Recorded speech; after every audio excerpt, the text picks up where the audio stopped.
Hi friends, ఏంటన్నా అంటే నేను షార్ట్స్లో వచ్చేసి మనకి మగ్గం వర్క్ బ్లౌజ్ పీసులు అనేది క్వాలిటీ బ్లౌజ్ పీస్ కూడా అండి చాలా బాగుంది, కాటన్ మెటీరియల్ లాగా.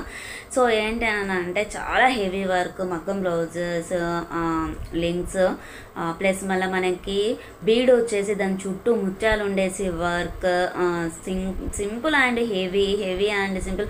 మనము ఏంటంటే కొన్ని బ్లౌజ్ పీసెస్లో డిజైన్ అండి మనం చిన్నపిల్లలకు కూడా కుట్టించవచ్చు, పెద్దవాళ్ళకే కాదు. సో చాలా బాగా ఉంటున్నాయి. నేను అవన్నీ వచ్చేసి నేను షార్ట్స్లో లింక్స్ ఇస్తున్నాను, ఎవరికైనా ఇంట్రెస్ట్ ఉంటే చూడండి. ఓకే ఫ్రెండ్స్, ఈరోజు ఈ వీడియో వచ్చేసి మనకి డే 78 అన్నమాట. ఇక్కడ ఏంటనంటే నామినేషన్స్ ప్రక్రియ. ఈరోజు సోమవారం కదా అండి, మనకి నామినేషన్ ప్రక్రియ. సో మనకి యష్మి అండ్ ప్రేరణ వచ్చేసి మనకి నేను ఫ్యామిలీ అండ్ ఫ్రెండ్స్ వాళ్ళు వచ్చి ఎవరు టాప్ 5లో ఉంటారు అని చెప్పేసి పెడతారు కదా, దాని గురించి డిస్కషన్ చేసుకుంటారు అన్నట్టు.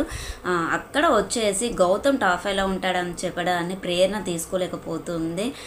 తను అసలు ఎప్పుడు వెళ్ళిపోవాల్సిందే, అదేదో లక్ కలిసి వచ్చింది, ఉన్నాడు ఏదో జిమ్మిక్ చేశాడు ఉన్నాడు. అలాగే అవినాష్ కూడా వెళ్ళిపోవాల్సి వచ్చి ఉండే, కానీ అది ఇంకా ఎలిమినేషన్ లేదు అని చెప్పేశారు. అక్కడ తను కూడా సేవ్ అయిపోయాడు. ఏంటనన్నా అంటే వాళ్ళ వల్ల మనము టాప్ 5లో లేకుండా అయ్యాము కొందరి దృష్టిలో అన్నట్టుగా ప్రేరణ నబిల్ అండ్ యష్మి తోటి ఇద్దరితో డిస్కషన్ చేస్తుందన్నమాట. నెక్స్ట్ డే సాంగ్ తోటి మనకి డే అనేది స్టార్ట్ అయిపోతుంది. ఇంకా ఎక్స్ హౌస్ మేట్స్ వస్తారు నామినేషన్లో భాగంగా. ఫస్ట్ వచ్చేసి మనకి సోనియా వస్తుంది. ఇంకా సోనియా రాగానే పాపం నిఖిల్ చాలా హ్యాపీగా ఫీల్ అవుతాడు. కాకపోతే ఏంటి అని అంటే తననే నామినేషన్ చేస్తుంది అని చెప్పేసి అనుకొని ఉండడు. ఏంటి అని అంటే మనకి ఇక్కడ వచ్చేసి అంటే తను అంటే ఇద్దరిని నామినేట్ చేయాలన్నట్టు ఫస్ట్ వచ్చేసి ప్రేరణ చేస్తుంది. ప్రేరణ ఏంటనంటే తను అప్పుడు చెప్తుంది ఏంటనంటే నువ్వు ఎప్పుడు మధ్యలో మాట్లాడతావు అని చెప్పేసి. గౌతమ్ తప్పు చేస్తే ఒక రకమైన సీరియస్ పనిష్మెంట్ ఇచ్చావు, అదే నబీల్ చేస్తే నువ్వు ఫన్నీగా పనిష్మెంట్ ఇచ్చావు, అది కరెక్ట్గా అనిపించలేదు అని చెప్పేసి చెప్తుంది అన్నట్టు.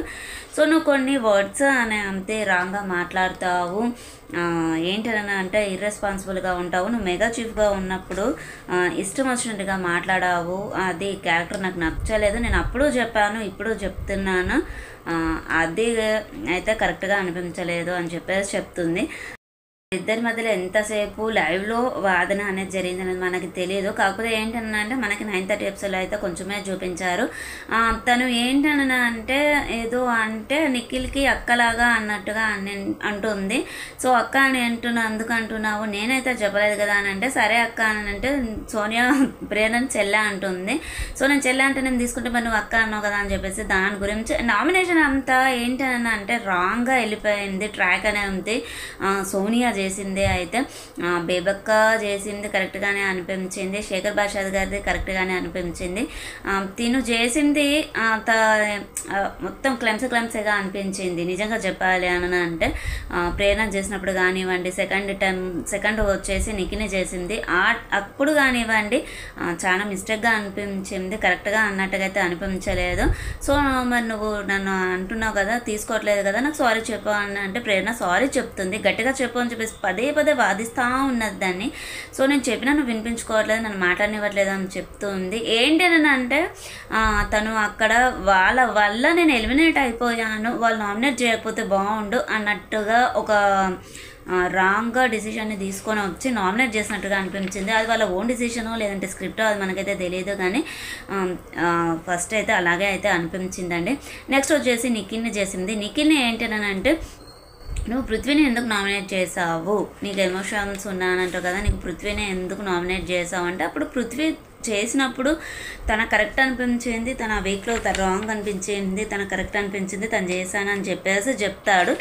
ఇక్కడ ఏంటనంటే నీకు ఎమోషన్స్ ఉన్నాయా అని అన్న ఒక అంత నా కోసం నువ్వు ఎందుకు స్టాండ్ తీసుకోలేదు.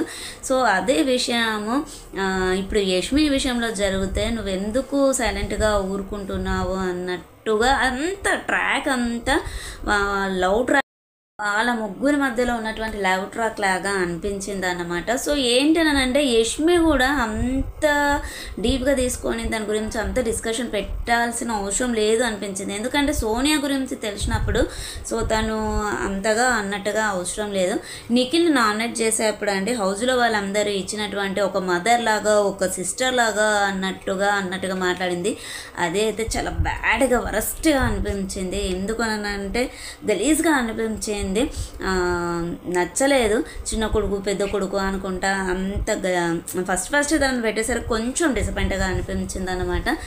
నెక్స్ట్ వచ్చేసి బేబక్క గారు. బేబక్క ఒక పృథ్వీని చేస్తుంది, తర్వాత నెక్స్ట్ నిఖిల్ని చేస్తుంది. నిఖిల్ది అంటే మనకి ఏంటంటే స్టార్టింగ్లో సోనియా కుక్కరు విషయం ఉంటుంది కదా, అప్పుడు స్టాండ్ తీసుకోలేదు నువ్వు అని చెప్పేసి చేస్తుంది. తనకి నామినేషన్ వచ్చినప్పుడు మీరు స్ట్రాంగ్గా లేరు, కుకింగ్ చేసేప్పుడు కానివ్వండి, కిచెన్లో కానివ్వండి మీరు కేర్ఫుల్గా ఉండట్లేదు అని అంటే చాలా స్ట్రిక్ట్గా ఉండేసి సీట్తో ఎగ్బుర్జు చేసుకోవద్దు అని అంటే ఆ విషయంగా నామినేట్ అప్పుడు నేను చెప్పాను తను అందుకే అలా చేసిందని చెప్పేసి నువ్వు మాట మీద నిలబడలేదు అందుకే చేస్తున్నా అని చెప్పింది. పృథ్వీని నామినేట్ చేసిన విధానం కరెక్ట్గా అనిపించింది. ఎందుకు అని అంటే తను వచ్చేసి మీరు అసలు బిగ్ బాస్ హౌస్కి అనర్హులు అని అంత పెద్ద ప్లాట్ఫామ్ మీద చెప్పారు చూడండి, అది ఎవరు తీసుకోలేరు. అసలు తనకి పృథ్వీకి అసలు ఆ విషయం కూడా గుర్తుందో లేదో తెలియదు, కానీ బేబక్క గారు ఒక్కొక్కటి అడుగుతూ ఉంటే అసలు తన ఆన్సరే చేయలేకపోయాడు. తను డిఫెన్స్ కూడా చేసుకోలేదు. కరెక్ట్గా వేస్ట్ అనిపించింది. బేబక్క గారు చేయడం కరెక్టే కానీ పృథ్వీ కరెక్ట్గా ఆన్సర్స్ చేసుకోలేదు. అదే నిఖిల్ చేసుకున్నాడండి. సో నెక్స్ట్ వచ్చేసండి శేఖర్ భాష గారి నామినేషన్ చాలా బాగా అనిపించింది. ఈరోజు జరిగినటువంటి నామినేషన్స్ ప్రక్రియలో అయితే ఏంటంటే జనాల దృష్టిలో రాంగ్ పోర్ట్రేట్ అవుతుంది ప్రేరణ అండ్ యష్మి. ప్రేరణ వచ్చేసి తుత్తరపాటుతనము, రెస్పెక్ట్ నోటికి ఎంత వస్తే అంతే మాట్లాడుతుంది. కానీ అది మాత్రం నిజమే అండి. ఎందుకనంటే మనకి మన నైని పవనిని కానివ్వండి, గౌతమ్ని కానివ్వండి కరెక్ట్గా మాట్లాడినట్టుగా అనిపించలేదు. తను చేస్తుంది ఒకటి అంటారు కదా, మనకి చేసిందంత ఒకే దగ్గర పోగొడతారు అని చెప్పేసి పనిలో కానివ్వండి మాట్లాడే విధానంలో కానివ్వండి అలాగే అనిపించింది ప్రేరణది. ఇంకా యష్మిని వచ్చేసి గ్రూపిజం ఆడుతున్నావు అన్నట్టుగా. నేనే కాదు, నేను హౌస్లో ఉన్నప్పుడు కూడా నేను అదే చెప్పాను. నేను బయటికి జనాల దృష్టిలో కూడా బయట జనాలు కూడా అదే అనుకుంటున్నారు. మీరిద్దరు ఏంటంటే బిగ్ బాస్ మేము గెలవాలి అన్న ఒక పిచ్చి ఆటతోటి పిచ్చి ఆలోచనతోటి ఆడుతున్నారు అంతే. మీరు ఏం మాట్లాడుతున్నారు, మీ బిహేవియర్ ఏ విధంగా ఉంటుంది, నామినేషన్ అప్పుడు ఎలా మాట్లాడుతున్నారు, తర్వాత ఎలా ఫ్లిప్ అవుతున్నారు ఏంటనేది చూసుకోలేదు అన్నట్టుగా చెప్పారనమాట. సో ఇది అండి ఈరోజు వీడియో వచ్చేసి. ఛానల్ని సబ్స్క్రైబ్ చేసుకొని పక్కనే ఉన్న బెల్ ఐకాన్ని ప్రెస్ చేయండి. మేము పెట్టేటువంటి వీడియోస్ మీకు నోటిఫికేషన్ రూపంలో వస్తాయి. ఓకే ఫ్రెండ్స్, బాయ్, ఉందాం ఇంకా మరి.